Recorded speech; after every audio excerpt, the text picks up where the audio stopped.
Bonjour, c'est Judith des Magies de la Lune. Ça fait longtemps, hein? C'est bien différent de faire une vidéo ou deux par mois. C'est complètement différent. Mais on se retrouve pour ce temps qu'on va passer ensemble autour de la nouvelle lune en Gémeaux du 18 juin 2023.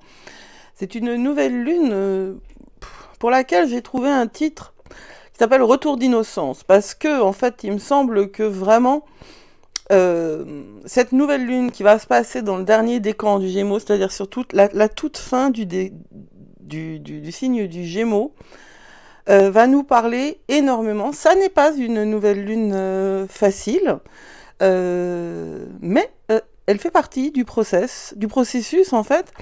Elle fait partie. Le processus, c'est réellement ce qui nous arrive actuellement et dont nous nous emparons pour passer à une réalité supérieure, pour quitter nos croyances limitantes, nos systèmes limitants, nos paradigmes limitants. Vous le voyez, tout change autour de vous. Rien ne se perd, rien ne se crée, tout se transforme, hein. On est vraiment dans un processus alchimique. Et je vais essayer de vous faire partager des choses donc à propos de ce retour d'innocence qui me semble vraiment très intéressant. L'été va être très particulier encore. N'oubliez pas, 2023, c'est l'année des transitions. Alors voilà, les magies de la Lune changent un petit peu de format. Vous aurez toujours ces vidéos-là. Je suis en train de travailler sur un nouveau support, un nouvel espace où on se retrouvera. Mais pour une fois, j'essaye de pas rendre public quelque chose qui n'est pas fini. Oui, oui, moi aussi, je change énormément. Et nous voilà partis donc pour cette nouvelle lune en Gémeaux. On va parler de beaucoup de choses. Alors, accrochez-vous. On va tellement parler de beaucoup de choses que j'ai mis les affirmations dans une vidéo à part. Parce que sinon ce serait beaucoup trop lourd. Trop lourd, bien sûr. Beaucoup trop lourd. Mais avant tout, que fait-on? Eh bien, nous faisons un générique.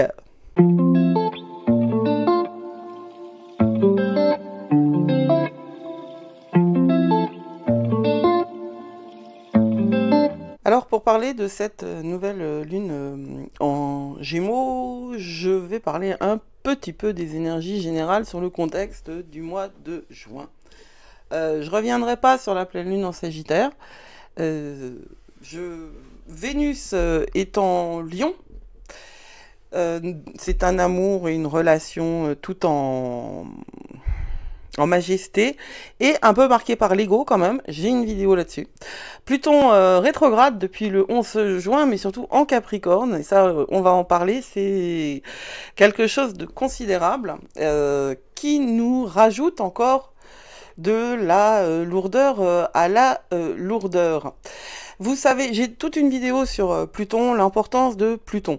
Vous savez que c'est des bouleversements, des changements majeurs, hein. Le changement de signe de Pluton et son installation sur les degrés anarétiques et sur les degrés vernaux, c'est-à-dire autour du 29 degré du Capricorne et du premier degré, 0 degré, premier degré du Verseau, ce sont des points énergétique de crise, de transformation, de métamorphose, et des bouleversements, des changements majeurs dans le monde, vous les voyez, hein.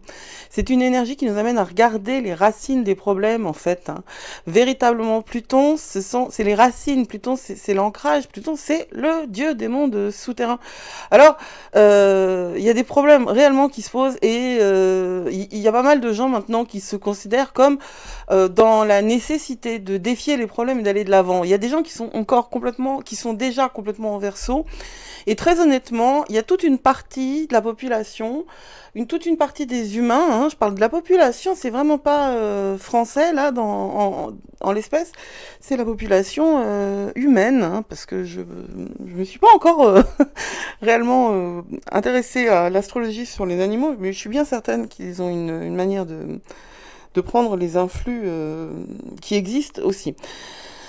Là, ce que je suis en train de dire clairement, c'est qu'il y a autant de progressistes que de véritables retours en arrière. On a des vagues de masculinistes en crise, hein, des hommes qui considèrent que l'ego des femmes a été surdéveloppé et qu'il faut les casser pour pouvoir les séduire. Et ça fait très peur, de la même manière que la manière dont la démocratie est traitée actuellement en France comme ailleurs fait très peur. C'est une période clivante. À tout point de vue, regardez, même Silvio Berlusconi, la mort de Silvio Berlusconi, bon alors certainement qu'il y a un mouvement en général italien, mais quand même, il avait séparé, il a cassé l'Italie en deux, Berlusconi, par ses prises de position et surtout par cette espèce de d'attitude où la bêtise et le la bêtise et donc tout ce qui est associé, hein, c'est-à-dire la misogynie, le racisme. Alors pourquoi ça relève de la bêtise? Eh bien parce que ça relève d'une pensée auto-centrée qui n'a pas d'ouverture, qui n'a pas de grandeur et qui ne voit les choses qu'à la mesure de sa propre conscience. Et s'il y a bien une définition de la bêtise, c'est de ne pas accepter l'idée que d'abord il y ait d'autres opinions que la sienne et en plus que le monde ne soit pas obligatoirement réellement, factuellement tel qu'on le voit. Hein. Et ça, c'est quelque chose qu'on rencontre de plus en plus et il y a énormément de choses dans notre société qui sont faites de manière à ce que ce clivage reste et à ce que cette bêtise reste. Et ça, c'est réellement la rétrogradation de Pluton en Capricorne qui nous le fait énormément sentir. Pluton, c'est 20 ans qui va rester en Verseau. Donc, ces mouvements-là, on va encore les vivre, on va encore les voir. Je dis souvent que nous sommes une génération de passeurs, hein, in between, de go between, entre un paradigme et un autre. Je dis souvent aussi que nous ne connaîtrons pas toutes les avancées, toutes les transformations réelles et concrètes que ce monde est en train de construire. Mais nous en vivons les bouleversements et enfin, je dis enfin, que nous l'avons choisi et que nous sommes à la hauteur de ce qui se passe. Voilà, alors Pluton, Seigneur des Enfers, aime nous montrer les ombres, et lorsque nous les affrontons, nous sommes capables de les transformer et d'intégrer leur sagesse. C'est ça dont il est question. On nous demande de lâcher prise dans cette période. Hein, je vous réfère à cette vidéo que j'ai faite sur Pluton. L'autre truc un petit peu nouveau, dont j'ai pas encore parlé, et qui est à la veille de notre nouvelle lune, hein, qui est ici, c'est la rétrogradation de Saturne en Poisson. Alors ça, c'est un morceau aussi. Parce que déjà, Saturne en Poisson, c'est quelque chose. Hein.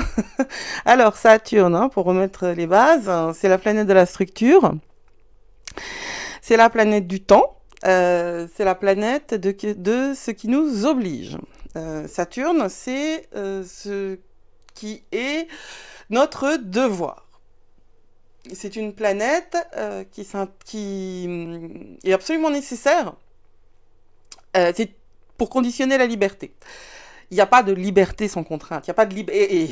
Et c'est quelqu'un de violemment allergique à la contrainte qui vous le dit. Hein.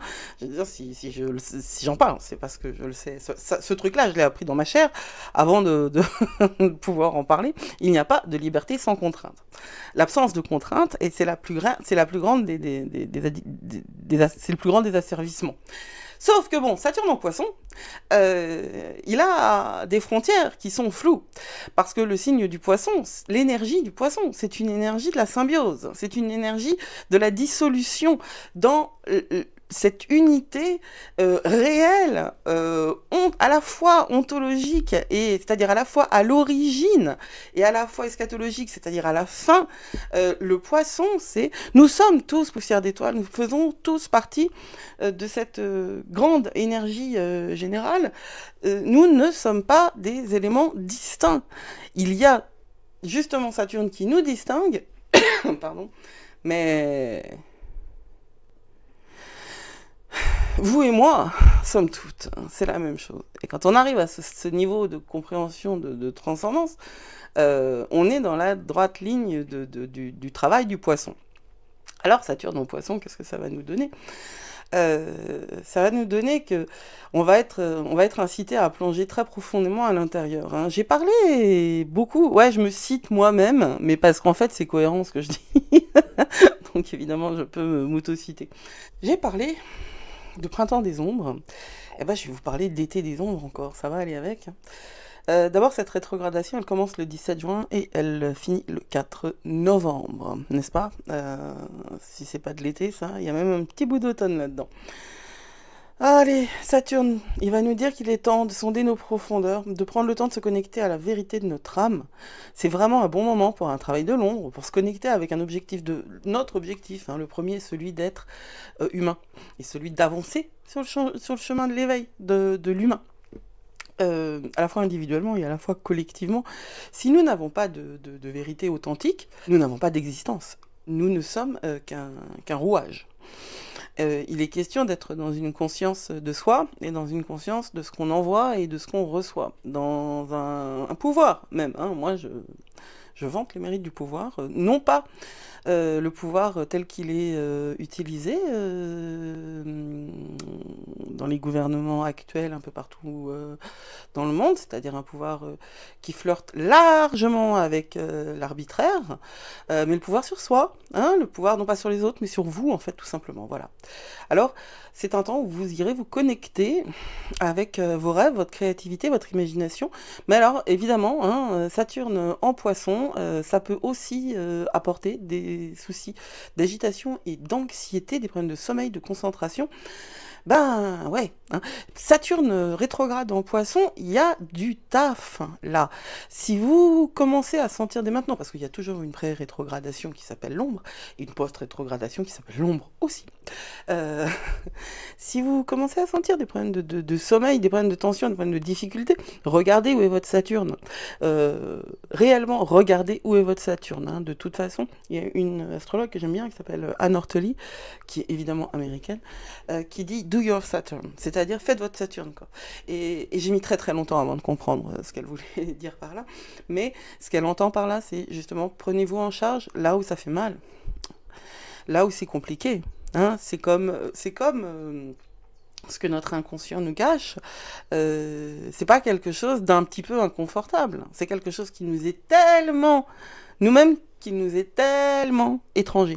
Et vraiment, Saturne va vous parler de ce qui vous fait mal, pas de ce qui est un petit peu difficile. On n'est pas dans les 2 centimètres à distance du confort, là, hein. Là, on est dans le dur. Sauf qu'on est dans le dur, dans le mou. Parce qu'on est dans le dur, dans le poisson.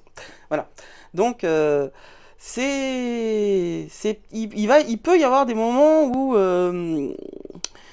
vous pouvez risquer d'être pris dans l'illusion, hein, à cause de cette rétrogradation-là, parce que bon, voilà, l'énergie des poissons, quand elle est pas très haute, c'est une énergie d'illusion, de rêve, de mensonge, de représentation fausse, parce que justement, on n'a pas du tout envie de se confronter à quoi que ce soit. Alors, il peut y avoir d'énormes transformations dans les relations durant cette période, sachant que Vénus va rétrograder en Lion aussi cet été, et que l'axe des nœuds nord et sud va changer. Voilà. On a un été devant nous de transformation et de métamorphose. Le Cancer, on en parlera plus tard. Le signe du Gémeaux, des Gémeaux, hein, c'est un signe c'est le 4e signe, il est à ce... Bélier, Taureau, Gémeaux, le 3e, c'est bien ce que je pensais, maison 3, c'est le 3e signe, c'est un signe d'air, c'est le premier signe d'air. Associé à l'esprit, la communication, c'est une énergie active, à qui les Gémeaux en général apprécient la variété, par conséquent, on va se concentrer sur de nouvelles idées, de nouveaux plans. On va rechercher des opportunités pour agir avec ces nouveaux plans et ces nouvelles idées rapidement et pour rester occupé. Parce que le Gémeaux reste occupé tout le temps. Et à l'intérieur des rétrogradations, ces signes-là, ces caractéristiques-là vont être mises à mal. Ça va être ça peut aller vraiment sur le versant excitable à l'excès du Gémeaux, d'autant que Mercure est en Gémeaux. Et ça nous fait une belle charge de Gémeaux, on va le voir hein, sur la carte tout à l'heure. Les Gémeaux, c'est ici. On a, ils sont pas, alors eux évidemment qui sont conjoints, la Lune et le Soleil, mais Mercure arrive et il n'est pas loin. Mercure en Gémeaux, c'est une couche supplémentaire de ces éléments-là dont je parle. On travaille avec les idées qu'on a, on est enthousiasmé par ces idées, mais faites attention, Saturne est en Poisson, et je vous le dis, cet été, il va y avoir des grands changements. On est enthousiaste, on a hâte de les mettre en action, on recueille les informations, on obtient des conseils, on utilise les faits qu'on a à portée de main. Il y a un côté un petit peu montage d'idées dans la pensée du Gémeaux, c'est-à-dire association d'éléments ensemble pour voir si ça tient. On peut avoir un problème de concentration, il faut réellement travailler pour rester concentré, parce que la communication peut venir vite, et donc on peut dire des conneries. Hein. Clairement, moi j'ai la Lune en Gémeaux. Et ça explique que j'ai tendance quand même souvent à parler avant de penser, et comme j'ai pas mal de Bélier, ça accentue encore la chose. La communication, c'est quelque chose, chez moi, qui est un petit peu agité. Les domaines impactés au cours de cette phase, vous les voyez là. C'est tous ces domaines dont je viens de parler, la communication, l'apprentissage. L'apprentissage, donc, l'énergie. Alors oui, le Gémeaux, je ne l'ai pas dit, mais la planète qui dirige les énergies du Gémeaux, c'est Mercure. Et donc, Mercure est dans son signe, là, non, en plus. Ce qui nous rajoute du fromage sur le fromage, quoi. On peut être super excité, on est très intéressé par les faits. La technologie, grand Dieu, vous savez, Mercure rétrograde, hein. La technologie, elle est là, et elle est au premier plan, en fait. Alors, si vous avez des problèmes avec la technologie, moi j'en ai. Je ne cesse d'en avoir, et je ne suis pas la seule. Dans ma maison, il y a un nombre de problèmes technologiques remarquables. Je le prends, moi, comme un processus de purge, puisque nous ne sommes pas en Mercure rétrograde. C'est-à-dire que ça n'est pas un moment où nous révisons les choses et où nous sommes confrontés à des énergies peut-être erratiques, avec cette rétrogradation de Pluton et cette rétrogradation de Saturne, les choses qui ne fonctionnent pas depuis que Mercure est entré en Gémeaux, pour moi, hein, ce sont vraiment des signes de purge. C'est-à-dire que, comme je le disais en tout début de cette vidéo, ce moment est un moment où, parce que cette nouvelle lune a lieu dans le 3e décan du Gémeaux, j'ai pas encore parlé des décans hein, dans ces vidéos, c'est quelque chose que j'intègre, c'est comme les astéroïdes. Je pourrais vous en parler aussi très longtemps parce que je travaille beaucoup avec les astéroïdes. J'étudie beaucoup les astéroïdes, même que les décans, je les étudie. Et je les étudie en association au tarot, donc d'un point de vue vraiment très occulte, hein, ésotérique. Mais dans ces vidéos, j'ai plutôt tendance à faire de la communication générale qui peut être pratique. Hein, ce ne sont pas des vidéos qui vous prêtent tant que ça à faire un véritable travail intérieur. Ce sont des vidéos que je veux pratiques parce que la première des choses pour moi est de découvrir l'astrologie, de démythifier l'astrologie, d'arrêter de considérer que c'est une pseudo-science et d'accepter que voilà quoi, nous sommes des êtres énergétiques et que nous recevons des informations et qu'il faudrait savoir comment on les reçoit. Et pour savoir comment on les reçoit, il faut savoir qui on est. Ce qui relève aussi du Gémeaux, c'est donc l'écriture. Dire notre vérité, hein, avec nos rétrogrades lourds, là, vous allez voir. Écoute, c'est un truc de Gémeaux pas facile. Et c'est un petit peu les TDAH du zodiaque, hein, cette dimension d'être tout le temps en action dans sa tête, et puis bon, bah, c'est difficile d'écouter quand on est tout le temps en action dans sa tête. On peut voir de nouvelles options d'un esprit vif, du questionnement, de l'indécision, bien sûr, parce que quand on a trop de trucs dans la tête, on ne sait pas quoi faire. Multitâche, attention, le multitâche, c'est une fausse bonne idée. Éparpillement, c'est pareil. Hein. Penser trop, être dans sa tête, l'incohérence. Alors, les Gémeaux sont le temps du Gémeaux, enfin, l'énergie des Gémeaux, c'est aussi les courts trajets et l'éducation qui a rien à faire là, parce que non, désolé, je me suis trompée. Ici, normalement, c'était la famille proche, les gens proches, famille et voisins, c'est-à-dire la proximité sociale. Voilà les domaines impactés. Vous en saurez plus en regardant la maison qui est impactée pour vous, dans votre thème, pour cet événement-là. Pour savoir quelle est la maison impactée, j'ai des vidéos dessus. Elles sont accessibles à tout le monde dans le Patreon. Et puis elles sont accessibles aussi sur YouTube. Mais dans le Patreon, vous n'avez pas besoin d'être membre pour accéder à ces ressources-là. Alors, on va le regarder là, mais j'ai fait un slide là, d'ailleurs les souscripteurs Patreon à tout niveau auront ces slides, ces diapos, c'est-à-dire. Et là, j'ai fait un petit résumé pour vous. C'est super important. C'est vraiment très important de voir ça. Alors, Saturne rétrograde, on en a parlé. Neptune rétrograde, on n'en a pas parlé du tout. Je vous ai parlé de Capricorne rétrograde. Saturne rétrograde, hein, approfondissez, nettoyez. Neptune rétrograde, oui, 10 jours, 12 jours plus tard, c'est-à-dire qu'on est en pré-ombre. Donc, c'est un temps de brouillard élevé, mais aussi de forte intuition. Et c'est encore ça, souligné par la présence de Saturne qui rétrograde en Poisson. Ce que vous allez voir, surtout, c'est un carré à Neptune. Assurez-vous de donner à votre imagination un peu d'allonge pour pouvoir utiliser votre capacité de concentration quand ce sera nécessaire. Ça veut dire quoi? Bah, ça veut dire clairement qu'au moment du 18 juin, et puis vous allez voir, ah, je ne l'ai pas mis, ça. La nouvelle lune a lieu entre deux vides de course. Et entre deux énormes vides de course.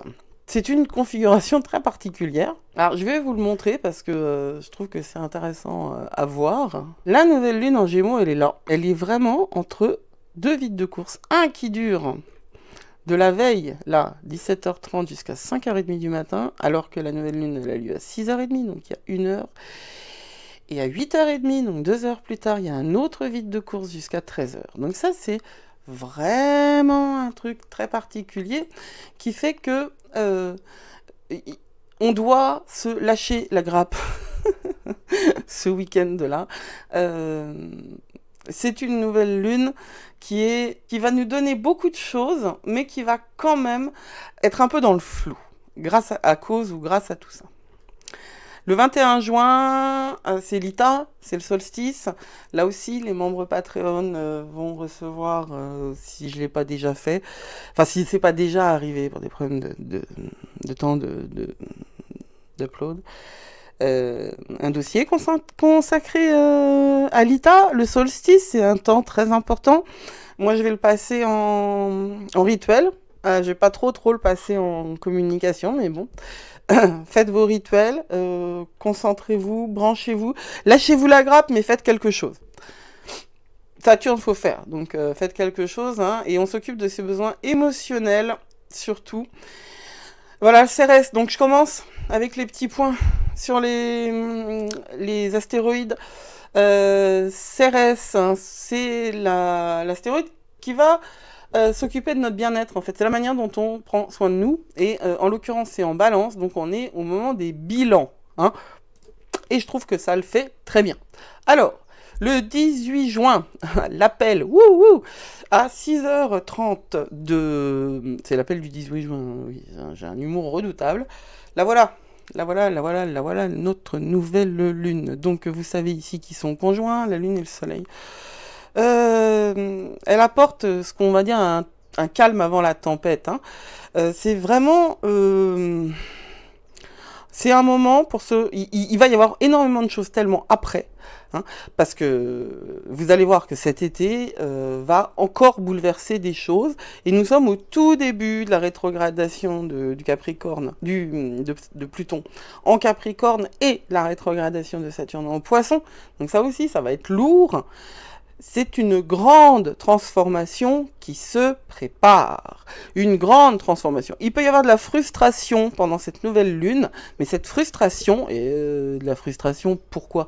Parce qu'on a un carré. Elle est ici. On a un carré à Neptune. Ça, c'est l'énergie principale. C'est celle-là. C'est le carré à Neptune.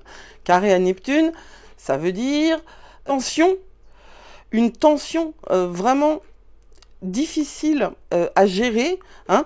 Ne vous en voulez pas si vous vous sentez complètement dépassé par les choses qui se passent autour de vous.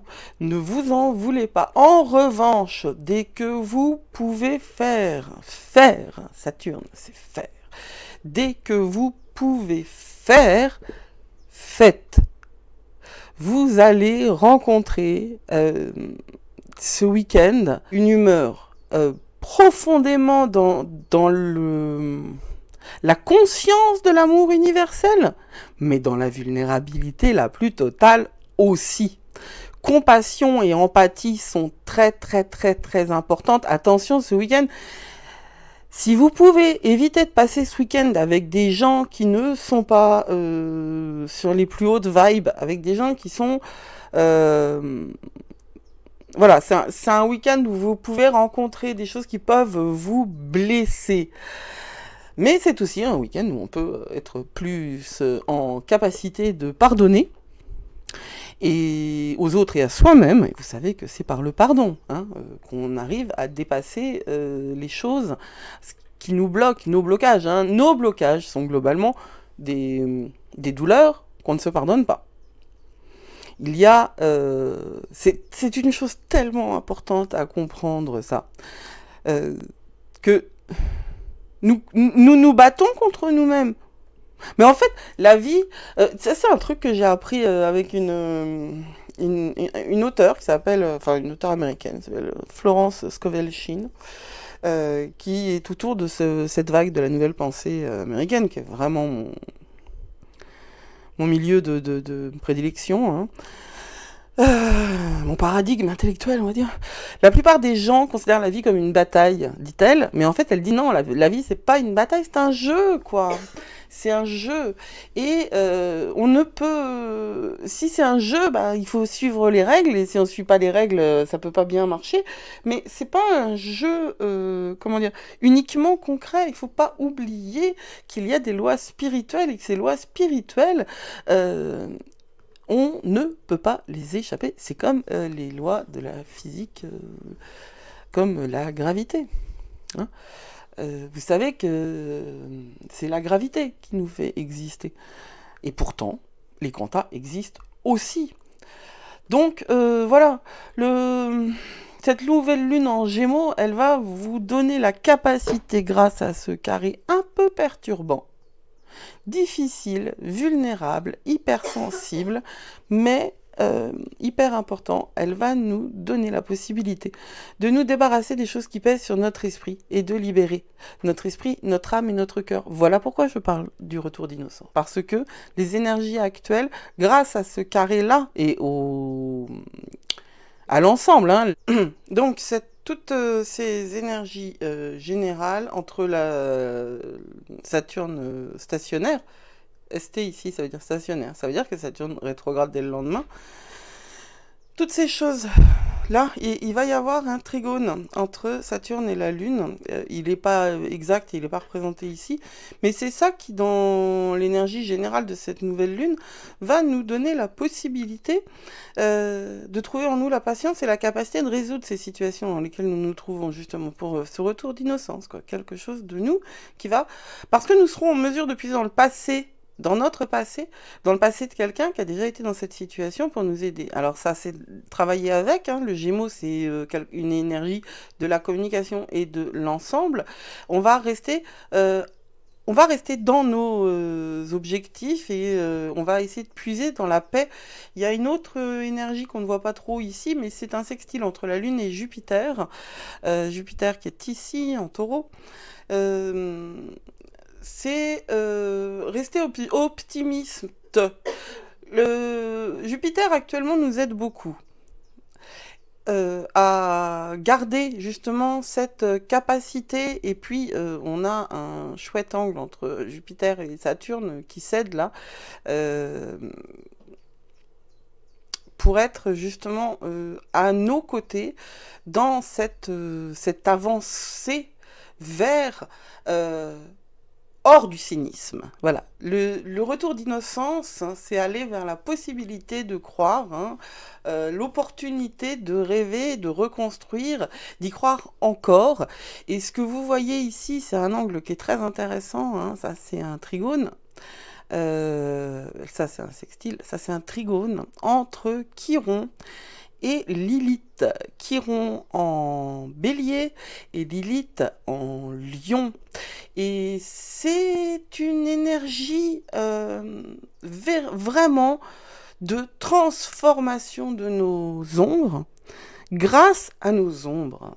On est dans un temps d'alchimie totale de nous, d'alchimie totale de notre réalisation personnelle.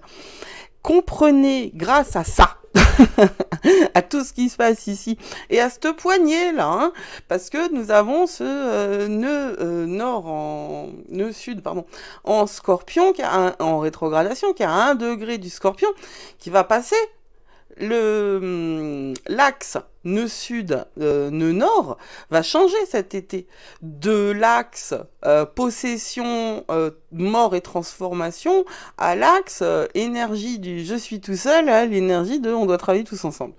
On est dans un temps de transformation, de mutation, de métamorphose, de transition, et cette nouvelle lune là va nous permettre de justement comprendre qu'on peut être optimiste. Pourquoi? Parce qu'on est responsable de la façon dont les choses se déroulent d'une certaine manière. On n'est pas coupable, on est responsable.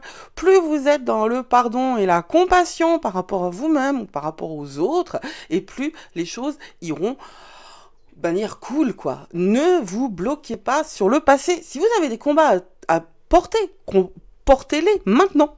Sur ce qui se passe maintenant, sur la vie, il y a des choses à faire là, très certainement, il y a des choses à faire, mais pas sur le passé, parce que là, on doit aller dans une forme de vraiment, hein, de pardon. C'est le pardon qui vous permet d'avancer, parce que c'est le pardon qui vous donne espoir en vous, et espoir dans l'univers. On peut pas avoir d'espoir si on est dans le ressentiment. Là, maintenant, il faut avoir la foi. Il faut vraiment garder les pieds sur terre et la tête dans les étoiles. C'est super important. C'est une vraie occasion pour vous débarrasser des choses qui pèsent sur votre esprit. Et vous pouvez en profiter. J'ai été ravie de vous parler de cette nouvelle lune, et vous retrouverez donc les affirmations sur une vidéo à part, et je suis contente parce que j'ai pas fait 60 minutes de délire. C'est Judith des Magies de la Lune, hein. Si vous voulez me rejoindre, vous pouvez le faire sur Patreon, vous pouvez le faire sur YouTube, vous vous inscrivez, vous likez, vous partagez. Si vous pensez que certains de vos connaissances pourraient kiffer ce que je dis, partagez. Patreon, actuellement, il y a 2 niveaux accessibles. Un à 3 €, c'est tout. Je crois qu'il n'y a que le 3 € que j'ai ouvert. Et je suis en train de travailler sur une nouvelle plateforme, mais sinon, en cliquant sur le lien lesmagiesdelalune.com, vous vous trouvez sur une plateforme Teachable qui vous propose un cours, un programme de présentation de la méditation, de vos obstacles et de tout ce qui va autour, et qui vous offre plusieurs types de méditation. Et c'est un beau truc que je vous propose là pour une petite somme. Euh, ces méditations pourraient vous aider dans le cadre de la nouvelle lune. Allez, prenez soin de vous. N'oubliez pas que le monde a besoin de vous et n'oubliez pas que vous êtes bien plus fort que vous ne pensez. C'était Judith des Magies de la Lune. À bientôt. Blessed be.